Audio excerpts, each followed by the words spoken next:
اعوذ باللہ من الشیطان الرجیم، بسم اللہ الرحمن الرحیم۔ السلام علیکم۔ آج کی اس ویڈیو میں ہم بات کریں گے قوم شعیب کے بارے میں۔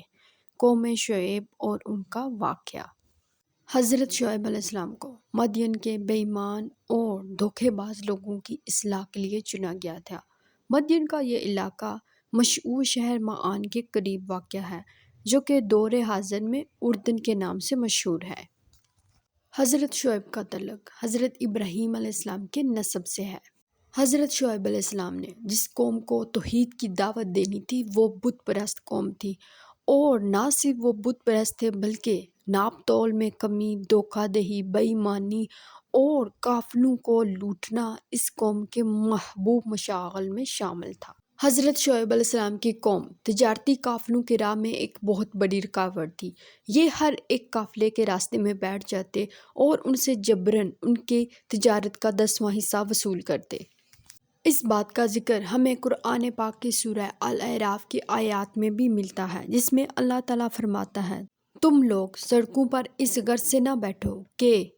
دھمکیاں دے سکو اللہ پر ایمان لانے والوں کو، اور ان کو اللہ پر ایمان لانے سے روکو اور ان میں کوئی حامی تلاش کرو۔ اور اس کے ساتھ ساتھ اللہ تعالیٰ قوم شعیب کو اپنا وہ احسان یاد دلاتا ہے کہ جب تم لوگ تعداد میں کم تھے اور میں نے اپنے فضل سے تمہاری تعداد کو بہت جلد بڑھا دیا، مگر قوم شعیب اللہ کا احسان بھول چکی تھی اور ساتھ ہی ساتھ معاشی اور اخلاقی برائیوں مثلاً ناپ تول میں کمی اور تجارتی قافلوں کو جبراً روک کر ان سے ان کی تجارت کے مال کا 10واں حصہ وصول کرنا وہ اپنے روز کا معمول بنا چکی تھی۔ ہر پیغمبر کے محبوس کرنے کا جو واحد اور اہم مقصد ہوتا ہے وہ توحید کی دعوت ہوتا ہے، اور اس کے ساتھ ساتھ معاشرتی اور اخلاقی ہر طرح سے ان کی اصلاح اس پیغمبر کی ذمہ داری ہوتی ہے۔ حضرت شعیب علیہ السلام کا اپنی قوم کو توحید کی دعوت دینے کا تذکرہ قرآن پاک کی سورہ ہود کی آیات سے ہمیں ملتا ہے، جس میں حضرت شعیب علیہ السلام اپنی قوم کو مخاطب کر کے کہتے ہیں کہ میرا ارادہ تو صرف اپنی طاقت بر اصلاح کرنا ہے۔ ایک پیغمبر کی طاقت اور اصلاح صرف یہی ہے کہ وہ اس کا کام، اس کا مقصد صرف اپنے لوگوں کو، اپنے قوم کو توحید کی دعوت دینا ہے۔ ہر پیغمبر کا مقصد توحید کی دعوت اور اپنی قوم کو ہر طرح سے ان کی اصلاح کرنا ہی ہوتا ہے، اور وہ ان پر محاسب نہیں ہوتا۔ اسی بات کی طرف اشارہ قرآن پاک کے سورۃ الحاشیہ میں ہے۔ اللہ تعالیٰ فرماتا ہے کہ آپ ان پر محاسب نہیں، یعنی کہ کوئی بھی پیغمبر اپنی قوم کو جبراً یا زبردستی کسی بھی طرح سے مجبور کر کے دائرہ توحید میں داخل کرنا اس کا مقصد نہیں ہوتا، نہ ہی یہ کسی پیغمبر کا وصف ہے۔ اور بلا شبہ ہر پیغمبر حضرت آدم سے لے کر ہمارے پیارے آقا حضرت محمد صلی اللہ علیہ وآلہ وسلم تک ہر پیغمبر کا جو واحد مقصد تھا وہ توحید کی دعوت تھی اور شرک سے بچنے کی تلقین تھی۔ حضرت شعیب علیہ السلام کو بھی اپنی قوم کی طرف توحید کی دعوت کے ساتھ بھیجا گیا، جیسا کہ قرآن پاک کی سورہ اعراف میں ہے کہ ہم نے مدین کی طرف ان کے بھائی شعیب کو بھیجا۔ انہوں نے کہا، اے میری قوم، تم اللہ کی عبادت کرو اور اس کے علاوہ کوئی بھی معبود نہیں ہے، اور بلا شبہ تم پر تمہارے پروردگار کی طرف سے واضح دلیل آ چکی ہے۔ یہاں پہ واضح دلیل سے مراد پیغمبر کا معجزہ ہے۔ اللہ تعالیٰ نے تمام انبیاء کرام کو خاص معجزات سے نوازا ہے۔ حضرت شعیب علیہ السلام کے معجزات میں جب ان کا پہاڑ پہ چڑھنے کا ارادہ کرنا اور پہاڑ کی چوٹی کا خود بخود ان کے پاؤں تلے آ جانا، اور اس کے علاوہ اپنی قوم کے حال پہ بارہا اور بے حال ہو کے رونا، اور اتنا رونا کہ اپنی بینائی گوا دینا، اور اللہ کا کرم ایسا کہ ان کی بینائی ہر بار واپس لوٹا دی جاتی۔ مگر ان سب معجزات کے باوجود قوم شعیب نے حق کا راستہ نہ اپنایا اور شرک پہ بدستور چلتے رہے۔ حضرت شعیب علیہ السلام نے جب اپنی قوم کو توحید کی دعوت دی اور ان سے کہا کہ میرا کام تو بس اپنی طاقت بر اصلاح کرنا ہے، اور میری توفیق بس اپنے رب تک ہے اور میں اسی کی طرف رجوع کرتا ہوں۔ تو اس کے بعد قوم شعیب نے کہا، اے شعیب، کیا تجھ کو تیری نماز یہی سکھاتی ہے کہ تو ہم کو اس بات سے پلٹائے جو کہ ہمارے باپ دادا کرتے رہے ہیں، اور ہمارے روز کے کاموں میں تو ہمارے معاملات میں دخل کرے؟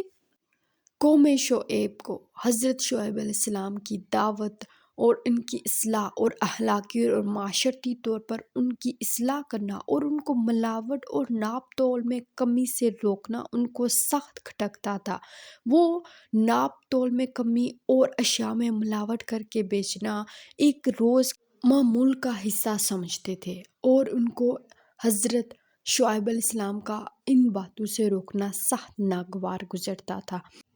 اور یوں قوم شعیب حضرت شعیب علیہ السلام سے یوں کہتی، آپ تو بڑے ہی باوقار اور نیک چلن آدمی ہیں۔ سیدنا ابن عباس سے روایت ہے کہ وہ ایسا تعظیماً یا احتراماً نہ کہتے بلکہ مزاحاً ان سے یہ بات کہتے۔ اس پہ حضرت شعیب علیہ السلام نے اپنی قوم سے یوں کہا کہ اے میری قوم، تمہارا میرے خلاف یوں ضد پہ اڑ جانا تمہیں کہیں اسی حال میں نہ لے جائے جیسے کہ تم سے پہلی قوموں یعنی قوم عاد، قوم صالح، قوم سمود اور تمہارے بالکل ساتھ رہنے والی قوم لوط کو پیش آیا، کیونکہ قوم لوط بالکل ہی حضرت شعیب علیہ السلام کی قوم کے بالکل قریب ہی رہتی تھی، اور ان کے حال سے یہ بہت اچھی طرح سے واقف تھے۔ اور ایک بار پھر قرآن پاک کی سورہ اعراف میں ہے کہ تم ناپ تول کو پورا کیا کرو اور لوگوں کو ان کی چیزیں کم کر کے نہ دیا کرو، اور زمین میں فساد نہ پھیلاؤ جبکہ ہم زمین کی درستگی کر چکے ہیں، اور یہ تمہارے حق میں زیادہ فائدہ مند ہے اگر تم تصدیق کرتے ہو۔ حضرت شعیب علیہ السلام نے اپنی قوم کو ہر طرح سے واعظ و نصیحت کی اور ان کو توحید کی دعوت دی اور ان کی ہر طرح سے اصلاح کرنے کی کوشش کی، مگر جب قوم کسی طرح سے بھی نہ مانی تو انہوں نے ان کو استغفار تک کی دعوت دی کہ اے قوم، تم استغفار کرو اور بے شک اللہ مہربان ہے، غفور و غفار ہے۔ مگر جب قوم کسی طرح سے بھی نہ مانی اور ان کا شر اور ان کی شیطانیت، ان کی دھوکہ دگی، ناپ تول میں کمی، ملاوٹ کرنا اشیاء میں، اور یہاں تک کہ درختوں تک کو پوجنا، ان کی عبادت کرنا، ہر طرح کے شر میں یہ قوم مبتلا رہی، تو انہوں نے کہا، جب وہ تھک ہار گئے تو حضرت شعیب علیہ السلام نے یوں فرمایا، ٹھہر جاؤ یہاں تک کہ تمہارے اور میرے درمیان اللہ فیصلہ کر دے، اور بے شک وہ بہترین فیصلہ کرنے والا ہے۔ مگر قوم شعیب اس بات پہ سخت برہم ہوئے اور انہوں نے کہا کہ ہم تو تجھ کو اپنے جیسا عام انسان سمجھتے ہی نہیں، تمہارا شمار تو ان لوگوں میں کیا جاتا ہے جو جادو شدہ ہیں، اور تم نرے جھوٹے ہو، اور اگر تم سچے ہو تو ہم پہ کوئی آسمان کا ٹکڑا ہی گرا دو۔ یوں یہ قوم بھی اپنی سابقہ اقوام کی طرح قوم سمود، عاد اور قوم لوط کی طرح عذاب الہی کا خود مطالبہ کر رہی تھی۔ حضرت شعیب علیہ السلام کی قوم اپنی تکبر اور سرکشی میں اس حد تک بڑھ چکی تھی کہ انہوں نے حضرت شعیب علیہ السلام سے جا کر کہا کہ آپ اور آپ کے ماننے والے یا تو اس بستی سے نکل جائیں، اور یا پھر ایسا کہ آپ واپس ہمارے مذہب میں لوٹ آئیں۔ حضرت شعیب علیہ السلام نے کہا، کیا ہم اس مذہب میں لوٹ آئیں جس کو ہم مکروہ سمجھتے ہیں؟ مگر قوم شعیب اپنے گمنڈ میں پوری طرح پاگل ہو چکے تھے۔ انہوں نے کہا، اگر آپ ہماری بات نہیں مانیں گے تو ہم آپ کو مدین سے نکال دیں گے۔ حضرت شعیب علیہ السلام نے کہا، اگر تم میری بات نہیں مانو گے تو عذاب الہی کا شکار ہو جاؤ گے۔ مگر قوم شعیب اس بات پہ نہ صرف انکاری ہوئی بلکہ آپ کا مذاق اڑانے لگی، اور یوں کہنے لگی جس کا ذکر قرآن پاک کے سورہ ہود میں ہے کہ قوم شعیب کے لوگوں نے کہا کہ ہم کو تو آپ کی آدھی باتیں سمجھ ہی نہیں آتی،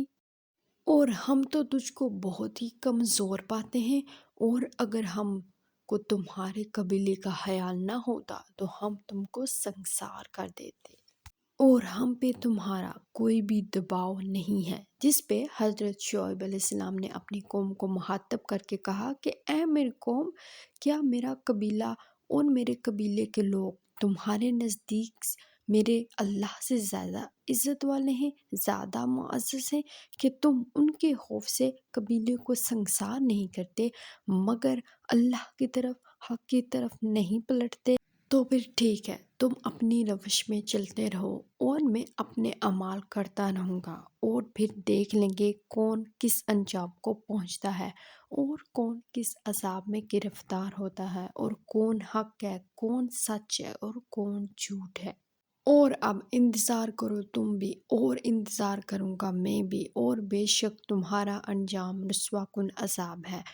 اس کے ساتھ ہی حضرت شعیب علیہ السلام نے اپنے رب کے بارگاہ میں یہ دعا کی کہ یا اللہ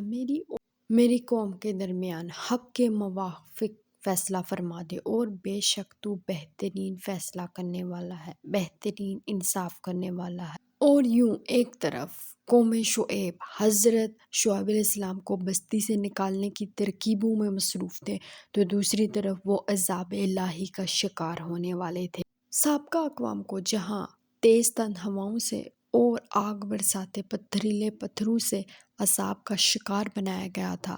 وہیں قوم شعیب کے لیے عذاب بہت ہی منفرد تھا۔ ان کے لیے جو عذاب انتخاب کیا گیا اس کے بہت سے مراحل تھے، جن میں سے ایک مرحلہ سخت گرمی تھی اور ہوا کا رک جانا تھا، جس کی وجہ سے درجہ حرارت بہت بڑھ چکا تھا اور عوام گرمی سے تڑپ رہی تھی،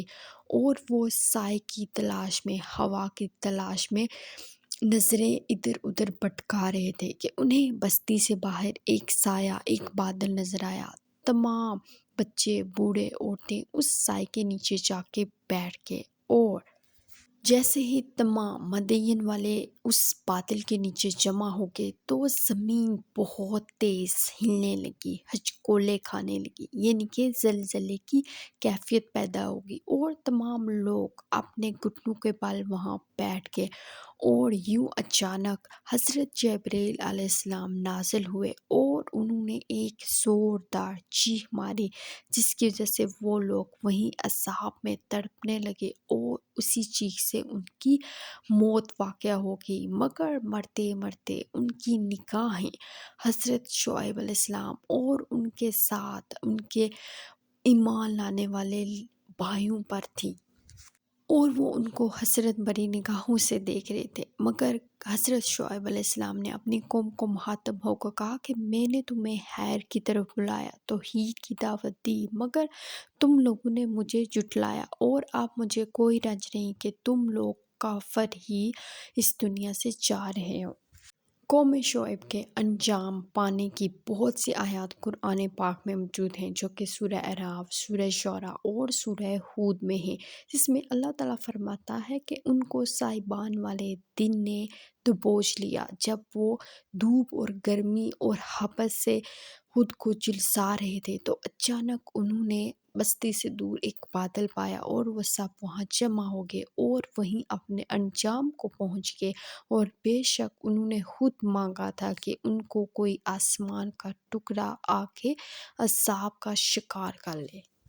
اور ایک جگہ اللہ تعالیٰ فرماتا ہے اور دیکھو انجام ان لوگوں کا جو زمین میں فساد برپا کرتے تھے۔ اور یوں حضرت شعیب علیہ السلام کی سرکش قوم اپنے انجام کو پہنچی، جبکہ حضرت شعیب علیہ السلام کو ماننے والے مسلمان دوبارہ مدین میں آباد ہوئے، کیونکہ صرف ان لوگوں کو سزا دی گئی تھی جن لوگوں نے اپنی سرکشی میں حد سے زیادہ تجاوز کی،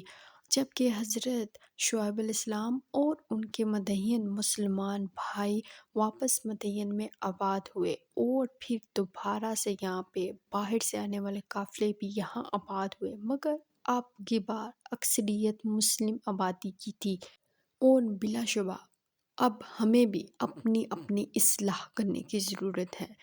کیا ہم میں بحیثیت قوم یہ ساری حباستیں، یہ ساری غلاستیں، یہ ساری برائیاں موجود نہیں ہیں؟ کیا ہم لوگ ناپ توڑ میں کمی نہیں کرتے ہیں؟ سب کو اپنا اپنا محاسبہ ضرور کرنا چاہیے، کیونکہ ہو سکتا ہے اس دنیا میں ہم بچ جائیں مگر آخرت میں ہمیں پکڑ ہونی ہے، کیونکہ اللہ حقوق العباد معاف نہیں کرتا۔